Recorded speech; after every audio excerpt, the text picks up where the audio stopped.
ไม่ใช่ครับพี่น้องค่ะไม่ได้ติมาใส่ยางหาปลากันเนาะใส่เปลือกกันเนาะใส่เปลือกหาปลากันได้ยังครับคือได้ตัวกันนี่ครับใส่ตึ้งต้องบนเป็นตึ้งกันซื้อมาใหม่ๆครับ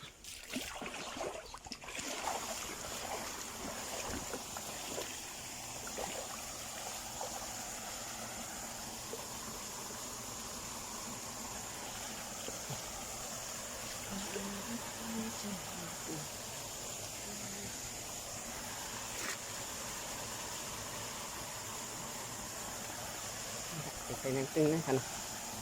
ใส่ตึ้งให้นะครับ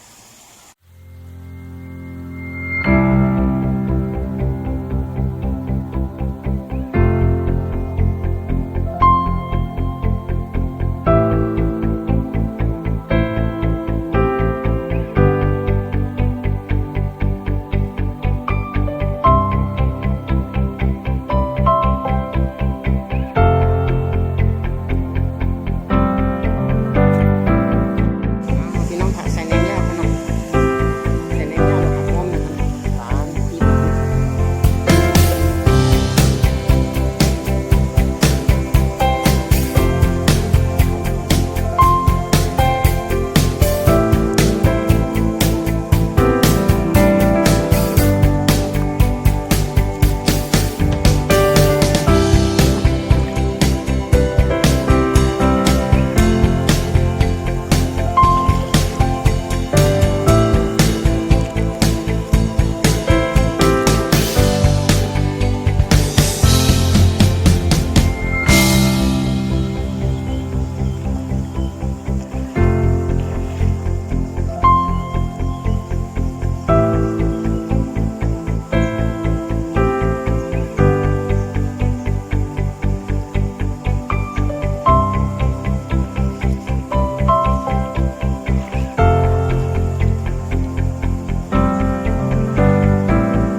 กดครับพี่น้องกดให้ดี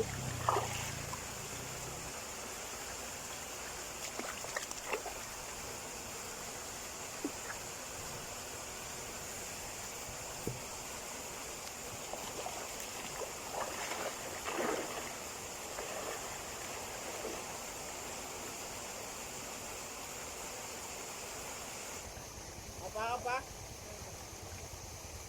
ได้อยู่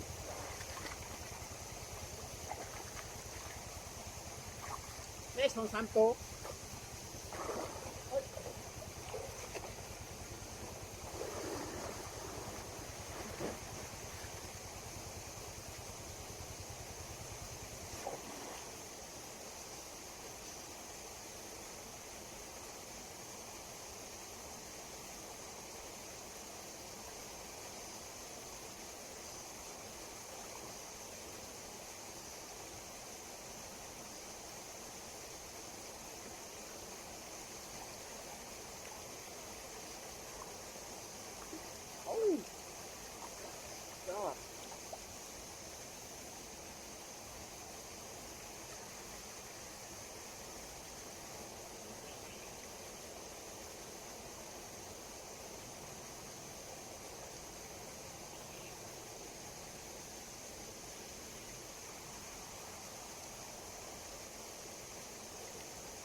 พี่น้องเดี๋ยว1 เสียงค่ะเนาะ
อะไรกินอะไรโตก็เป็น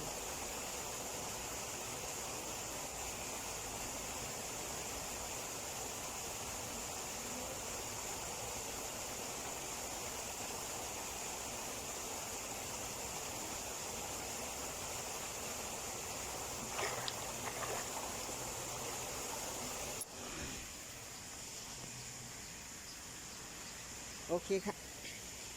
เมื่อออกปลากันที่เพื่อนค่ะเนาะเมื่อออกปลาที่เพื่อนค่ะครับพี่น้องเมื่อค่ะเนาะเมื่อออกปลากันที่เพื่อนค่ะเนาะนี่ค่ะ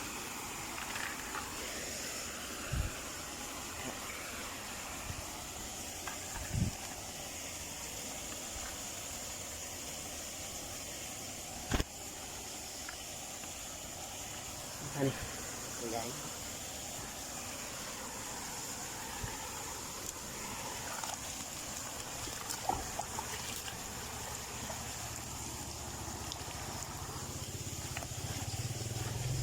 พี่น้องค่ะมาเพื่อนค่ะเนาะนี่ค่ะนะได้มากค่ะนะปลาเขาก็น้ำค่ะเนาะนี่ค่ะตัวหูใหญ่กับตัวบ้องใหญ่หูเล็กกับตัวบ้องเล็กค่ะนี่ค่ะนี่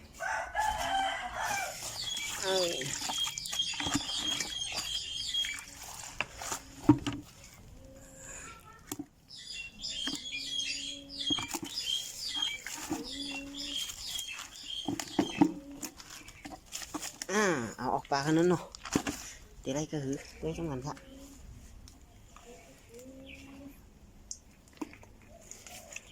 เอาออกเยอะๆของตัวย่ำกันครับพี่น้องเนาะเอาออกปากกันค่ะเนาะพี่น้องค่ะเอาออกเยอะค่ะเนาะนี่ค่ะนะ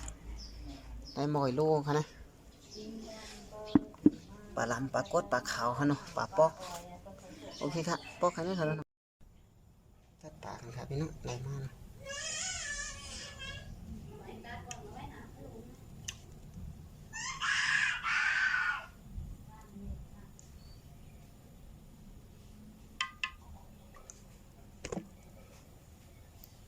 เคครับไปน้ำมันไหมเนาะ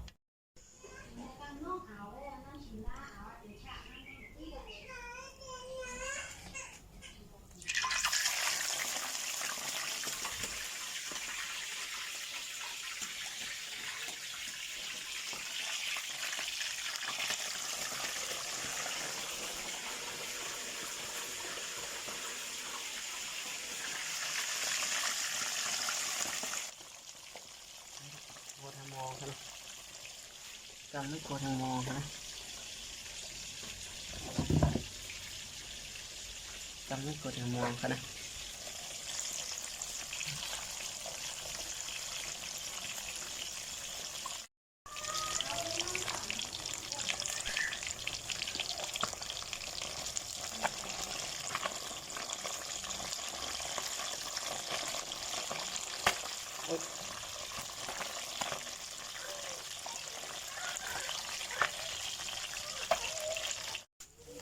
ชัวร์ครับเนี่ย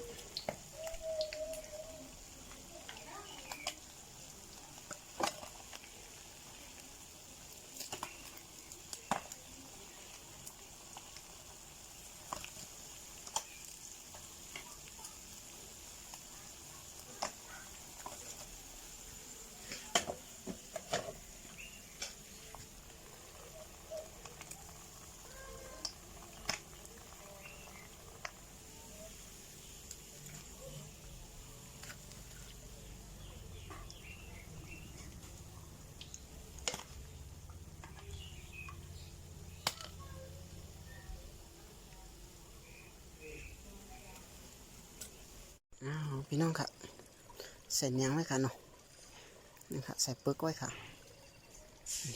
กำมาใจยังกันเนาะว่าที่ปลาติดก็ปลาติดก็กำมาตัวค่ะเนาะเปลือกคู่เล็กค่ะเนาะปลาขาวปลาปอกตัวเล็กๆค่ะเนาะโอเคครับต้องใส่ด้วยทั้งลุงกำมาใจยังกันค่ะเนาะว่าที่ปลาที่จับก็เอาพี่น้องครับในทางพื้นค่ะเนาะนี่ค่ะใส่ตรงในหกด้วยเนาะ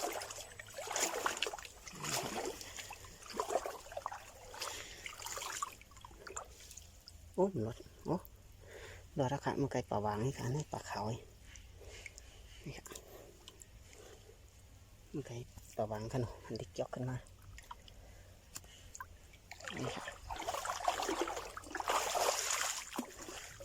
หัวมันค่ะเนาะได้หลายตัวเนาะนี่ค่ะ4 ตัวค่ะเนาะปลาบูตัวปลาขาว3 ตัว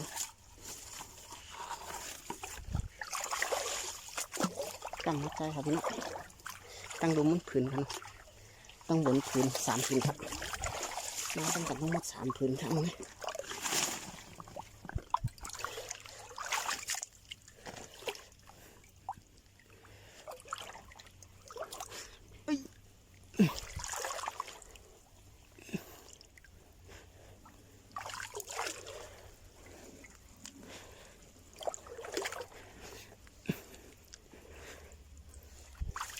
เดี๋ยวนี้มันหกพี่น้องเนาะปลาขาวเลย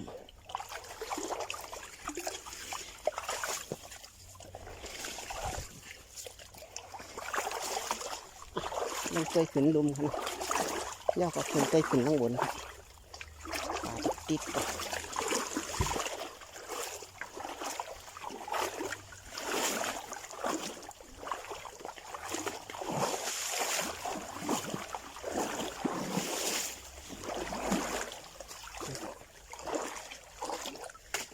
ผืนครับยกน้องปากยกนะครับติ่มติดกันห้องน้ำแห้งอินเนาะ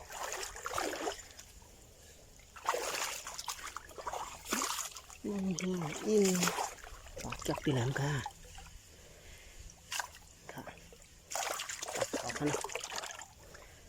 ที่ไก่ตัวที่ตัวเลี้ยวนี่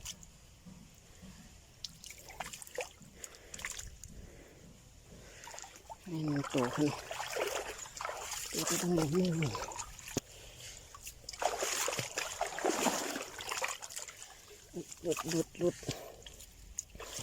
ลุดค่ะ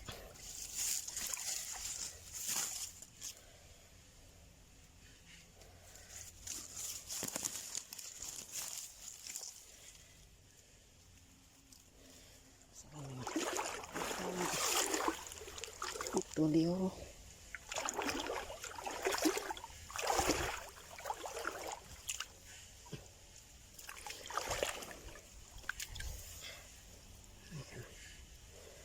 ปลาติดค่ะนะเอาออกปากกันค่ะเนาะนี่มาใจขึ้นผืนมาไกลค่ะเนาะผืนนอนตั้งสุดค่ะนะปลาเขาที่อยู่ค่ะปลาเขาค่ะตัวปลาเขานิดหน่อยตัวทางดีๆก็รู้ว่าติดกุดหนอนปอ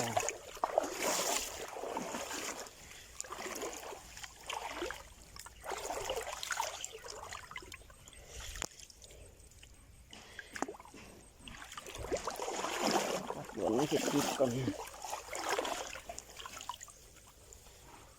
จะดูกันปลาเขาน้อยกัน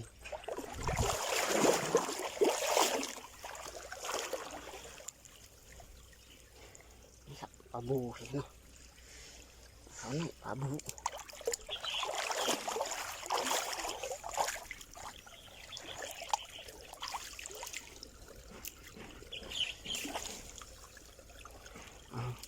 อยู่ครับ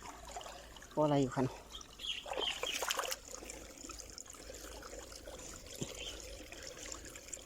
ตรงนี้แต่มันเนี่ยโอเคครับตีหาชอบปลาก่อนคัน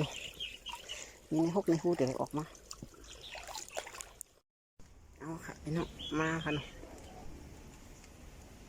ใส่เอาเกี่ยวมาหัวเทือนคันปลาคันปลาเขาตัวมันตัวใหญ่ปลาคูเล็กคัน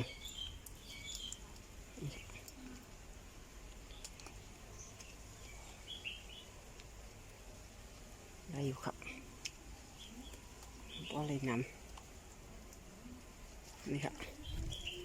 อ้าวนี่ครับปลาบู2 ตัวปลาเขาเนาะชับหนูเกยครับพี่น้องตามมาได้เนาะออกยาวค่ะเนี่ยปลาบู2 ตัวที่เหลือเป็นปลาเขาหมดกันปลาสร้อยปลาตะเพียนกันนี่ครับเหลือเท่าไหร่ครับทั้งหมด